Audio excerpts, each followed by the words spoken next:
Riley's gone. Oh, that's it. Oh. You have your blanket today, though. That's true. I mean, it's a little bit illegal, but besides that. Okay, so. Number 4 is wrong? No, Maggie. Oh, got it. Hey, my clippy thingy. Come on, clippy thingy. Why aren't you working? Okay, 16/15 pi is number 4. I heard number 1 was fun. You're welcome. Number 12. Pause really quickly before we go on. This entire needed a lot of integrals. But what did I say? Use your calculator to solve. I know. Use your calculator to solve them. But what did I ask you to do along the way when using your calculator to solve them? Find the ones that you can't integrate. To set it up, good. And then plug into your calculator and just briefly think about, could I have solved this by hand? Because if there's one that you're like, I couldn't solve this by hand, like I don't honestly know what I would have done, you need to ask me and be like, could they ask me to solve this one by hand? Because remember how the last test was a little hard because of integrals and hard integrals and how to solve integrals by hand? We don't want to forget that, even though we're using our calculator. Does that make sense? Okay. I mean, it's a polynomial, right? Hopefully you guys would have done u sub. No. Just FOIL it. Power rule, so much easier from my perspective. Because u sub, you would have had a 2x, you wouldn't have an x, and integration on crack, right? Anyway, so FOIL and then solve and then done. Okay, sorry, I just wanted to bring that up really quickly so that you guys are thinking as you're using your calculator about the integration. Number 12. Final answer is 128 pi over 7. You guys are going to get a decimal, so you might need to plug in 128 pi over 7 and check the decimal and see if it... But power rule would have solved that integral. Okay, yeah, we'll come back to those. 68 is E, 361.9. Hannah. Oh, yeah.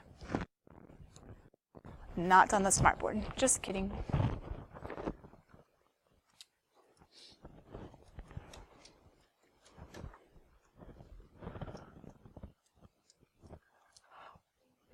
Good. Okay.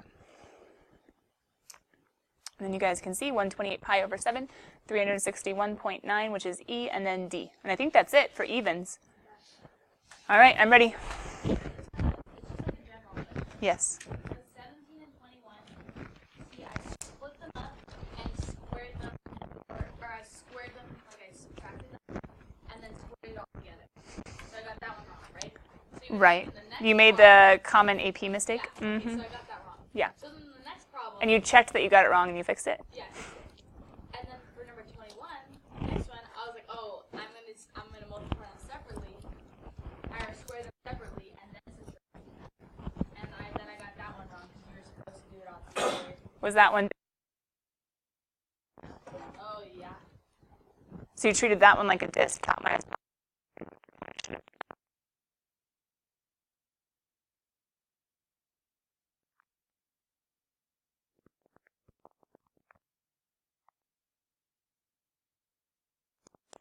bottom squared. So this one has a bigger squared. Does that make sense? So guys, can you look at a problem and can you see like, hey, there are two functions, top minus area. We could do top minus bottom absolute value.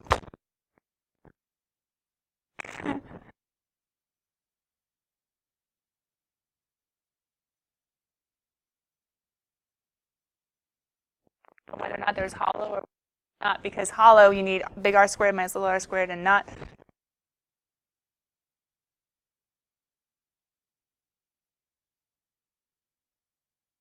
ways to expression, and then they trick you. Well, remember you have to do the whole like college and the curve valid, because they have to tell college professors these kids are ready. And so they need to make it so that they can, they make it even harder so they can make the curve what they want it to be to.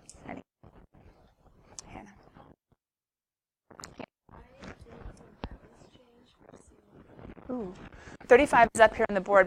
Before we talk about 35, because I can talk about that one up there, are there other ones that you guys want to see? We can get some mates going on. Naomi. Uh-huh. Oops, that does not.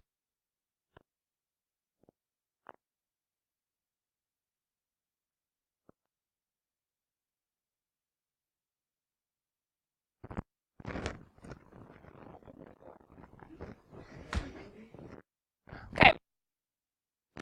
Stand down.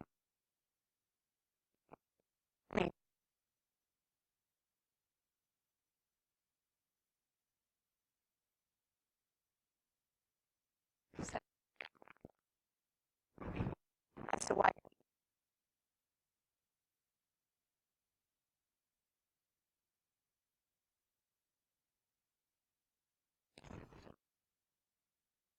Then we can 35.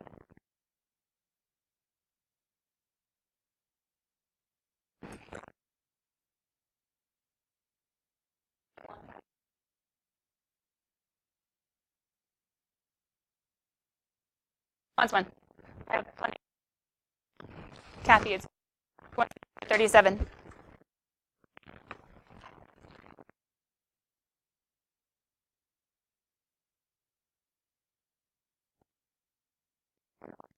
Start at the front board. 37. 70. You can erase it.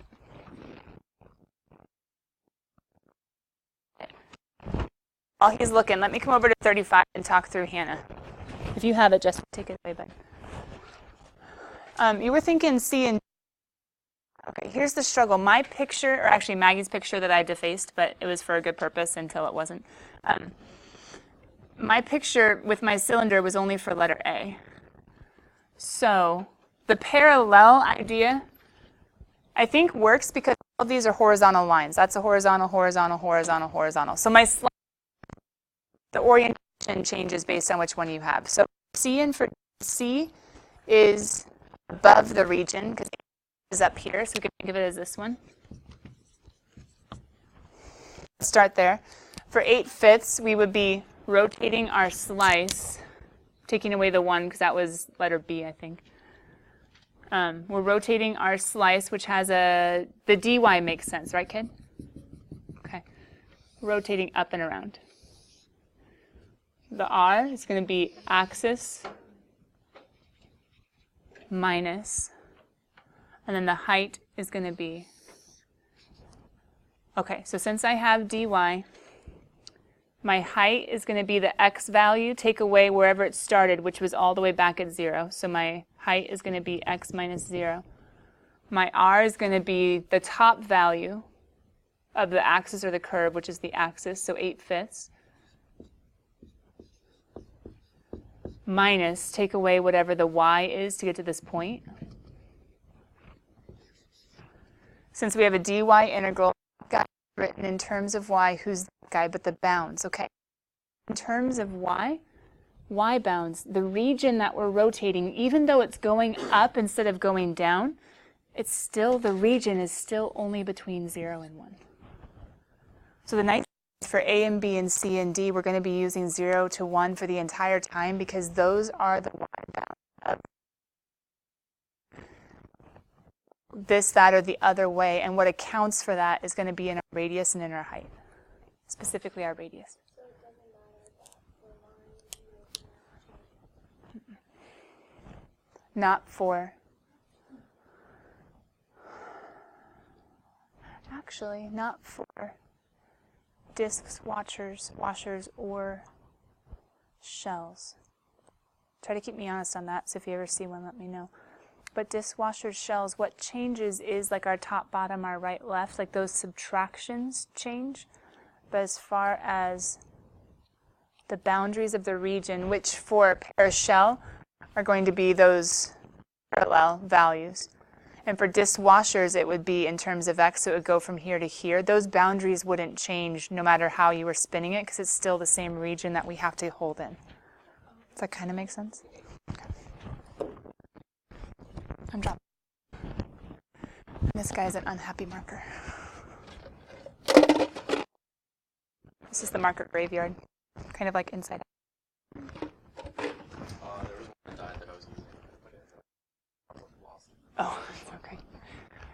again. We'll grade. Cool. Okay, let me go mark down participation. You guys can take pictures of anything you need, but if you disagree with CalcBC, let me know that as well. Let me pause the video real quick because Riley doesn't need to. You guys will send her pictures, yeah? Long story short, have you guys noticed that I'm doing the short, sweet versions of these sections? Remember we were behind? However, do you think maybe we could have done more examples last year on this content? I'm skipping slides, right? Like, I'm going to go ahead and pause you guys for a second. We didn't do that multiple choice or that multiple choice. Oh, I actually had that one ready to do, but it was on the board. Didn't do that one or that one or that one. Do you think we might have done at least some of those last year? Yes. Bummer. I could use some more practice. I really wish I could hop back in time and see what they did last year. My YouTube channel, can't you just scroll back to December of 2017? So if you guys need some more examples of different topics this section, for instance, remember we were going to do that bell work from the discs and the washers and have you revolving it so many different ways? That's probably last year. Or how about the extra shell methods and how shell method can be really nasty and hard like washers sometimes are? Last year. So just an idea. Partially we're behind and partially I'm trying to give you the short sweet. Like for instance, showing you a really hard application of shell method, I wouldn't want you to choose to use the shell method in an instance where that would make it the problem harder. Does that make sense? So to some degree, I don't want to waste time. Or I should say use your time on a problem that I'm hoping you'll never actually apply in real life.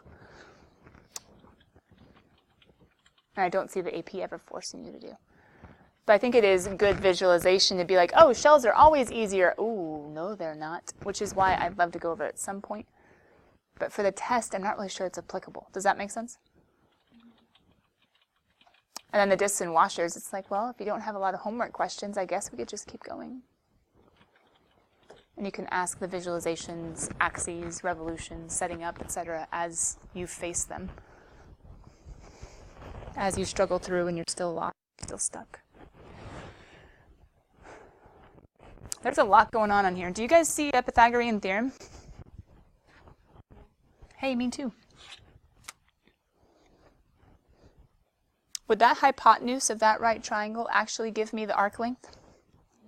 Nope, but what would make it a better approximation and a better approximation and a better approximation? Maybe more triangles? I was thinking just put the triangles closer together. Wait, the triangles, what do I mean? I mean the A and B point. Can't we just put the A and B point closer together and what would happen?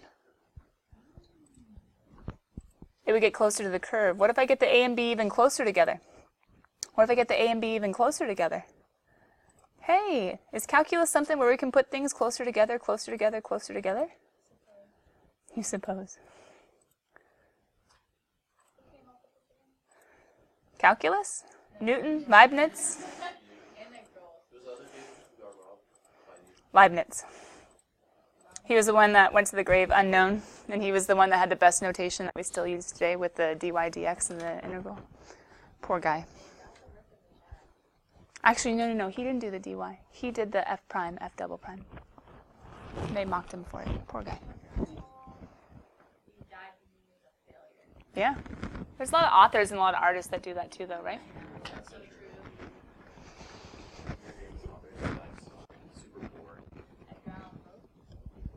Well, he was also a drunk and a druggie, but maybe that's where his genius came from.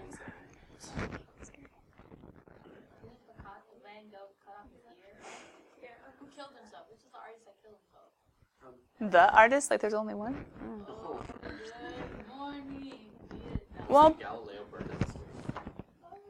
was it Galileo? Could have been. Well, Pythagoras had like a cult. Yeah. Genius, but it was a little creepy. Okay, arc length, rectifiable. Rectifiable? Ugh, that sounds snazzy. A rectifiable rectifiable curve is a curve which has a finite arc length. Oh, you can have an infinite arc length? What makes a curve or an arc rectifiable, aka able to be found, which is a good thing to know before you start the problem? F prime has to be continuous.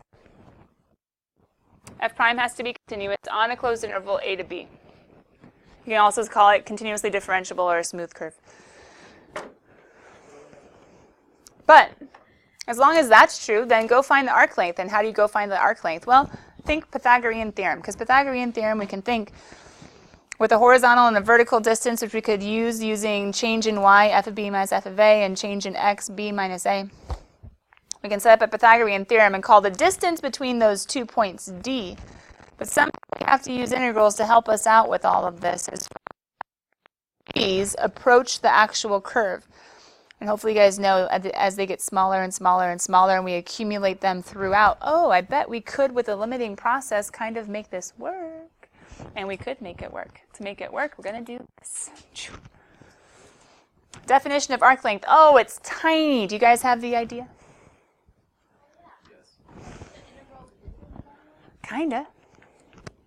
Oops, that didn't help you much. This will.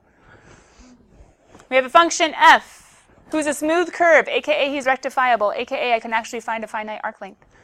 On the interval a to b, the arc length of f between a and b is, wait, what? What are they doing? 1 plus f prime squared, where did that come from? Huh. They don't necessarily have 2 points. They have 1 point. Oh, yeah. Calculus, tangent lines. So how can we use the idea of the smaller, smaller, smaller linear functions approaching the curve? How about the smaller, smaller, smaller tangent line segments approaching the curve? Oh. And then if you maybe think about f prime as being dy over dx, and if you multiply top and bottom by a dx, maybe take what we just saw, which was basically a delta y that was being squared, and then a delta x that was being squared.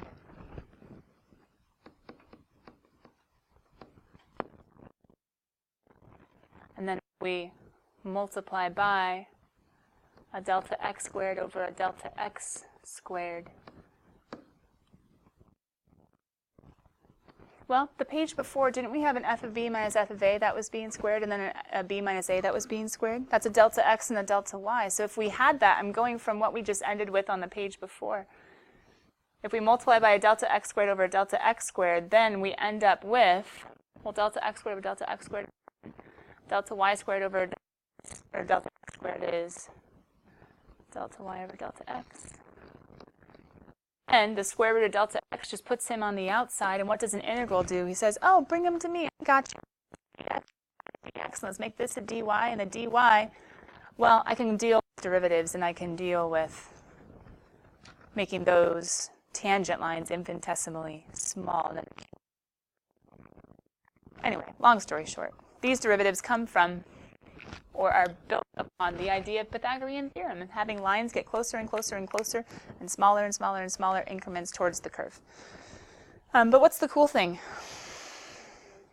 First of all, I don't think it's number 8. I think it's number 10. Do you guys agree with that?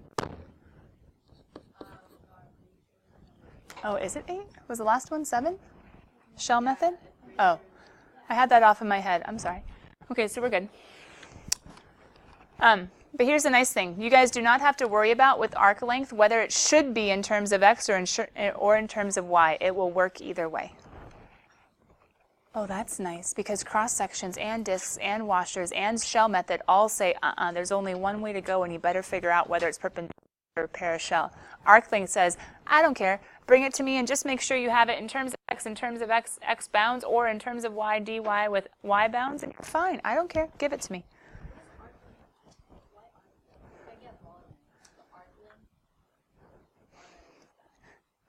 Think of anything that's made or manufactured. Is everything just made with linear portions?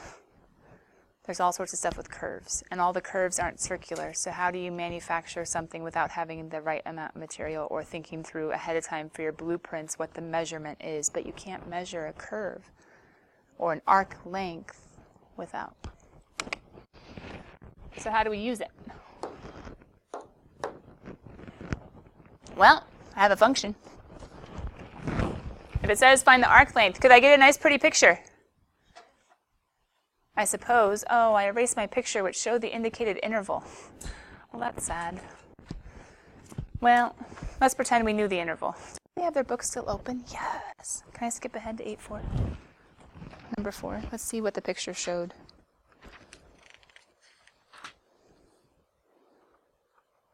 Oh, just kidding. Not at all the same example. Well, that's fun.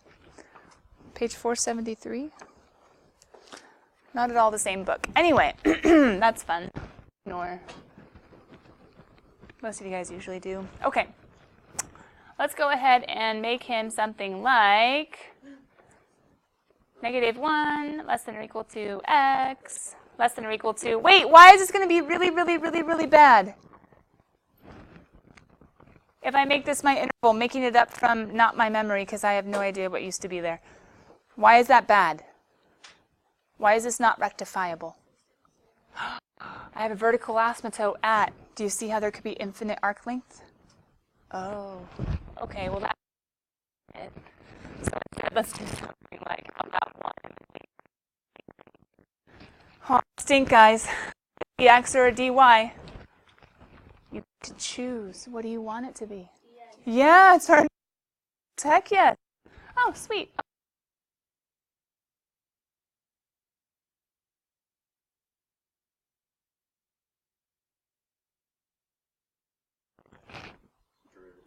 I made it because they were supposed to be given to you. It wasn't given to you. Point that got erased. Sorry, Justin, what? 1/2 x squared. Ooh, what's he doing if he's saying 1/2 x squared? What's supposed to go in the integral, guys? The derivative. So what's the derivative of x cubed over 6? Quotient rule? Heck no. 1/6 x cubed is, bring down the 3, 1/2 x squared plus, no, minus 1/2 x squared, 1/2 x to the negative. So are you going to have to do a little bit of work to find the derivative? Hey, that's good practice. It's been a while. Technically, should my dx be under the square root? Nope, that's horribly illegal.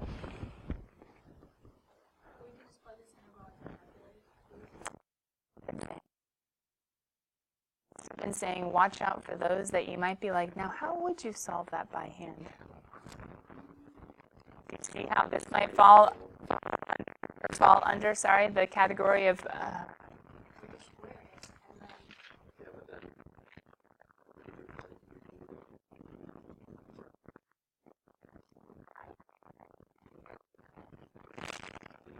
You're going to have an x to the 4th. You're going to have some that are just constants, and you're going to have a 1 over x to the 4th. I wonder. Anyway, after the Chapter 8 test, we'll talk a little bit about trig sub, either at the end of the semester or next semester, how to solve integrals of the form square root of u squared plus a squared, not 1 over? Huh. Didn't know there was a way to do that. What you guys going to do for number 15? I don't have a picture. Is it dx or is it dy? You can choose. Oh, okay. So s is equal to the integral from, I'm going to go from 0 to 4 because I have everything in terms of y, so let's use the y stuff. So we have 1 plus, I need my derivative. That's okay. You guys won't kill a bunny, will you? Bring down the 3/2. Nope, that's not the right answer. 1/2. Y squared plus 2 to the what? Positive 1/2 times u prime, aka 2y. Uh-oh. Don't get so focused on everything that you forget the... Oh my. Earthquake because of elephants in the library. Oh, my smartboard shook because the ceiling shook because people were stomping around. Is this a place where you could mess up with your parentheses and accidentally put a squared and then the AP would take off points because you wouldn't truly be squaring what you should be squaring? Just be careful. Worst comes to worst, just put a big old bracket and say, okay, I don't know if I made any mistakes inside, but as long as there's a bracket squared, I'm okay. Are they always, for these kind of questions, are they always Either that or this, you would have looked at it and you would have said, in terms of x, let me steal the x's from the picture. But yeah, they have to somehow define it for you. Otherwise, it's not rectifiable if it's an infinite domain.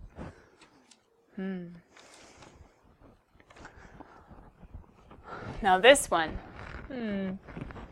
Sketch the function indicated by. Well, that's easy. It's a sine. The geometry formula putting in a circle? I suppose, but would it be perfect? Bummer. Find a definite integral that represents the arc length and observe that you can't solve it. That's fun. Okay, what would be the integral for the arc length? You guys know it'd be dx, right? 0 to pi, no stress, square root of. The formula is pretty basic once you get the hang of it. Hang of it. That's all right. Bracket. I'm going to do bracket squared so I don't mess up. What's the derivative of sine? Cosine. How would you solve this guy by hand? Oh, you know what you do? Put in sine squared. Okay. Yep, because 1 plus cosine squared. Oh, nope, that's 1 minus cosine squared. Awkward. Could you make cosine squared 1 over secant squared and then secant squared plus 1 all over secant squared? Wow, T proofs. So far back for you guys. This is cute. Cosine squared is 1 over secant squared. Common denominators will be secant squared plus 1 all over secant squared. Well, the 1 over secant squared, I guess I could take that square root and make it secant, 1 over secant, which would be cosine. But then I have a 1 plus secant squared underneath and that's not tangent squared.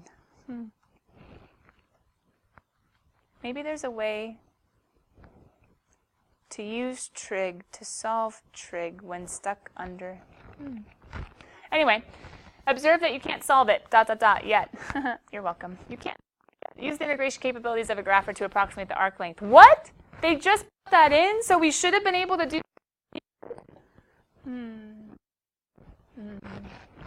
Anyway, just things to think about.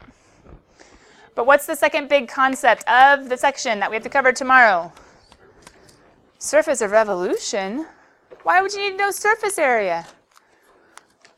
Are there any things that are manufactured where you don't just need the volume, but you need to put something on the outside? Well, all right, get out of here. I'll see you guys later. If you want to take a picture of the forever card, maybe you can get pretty far in homework, or maybe you'll just, if you save it, it's me calculating for homework tomorrow night. Bye. Look, it's arc length. Look, it's arc length. What? It's like it's just what we did with the cross section and then Because the surface area of a frustum is 2 pi r L and has long. Makes sense. Geometrically, it makes sense.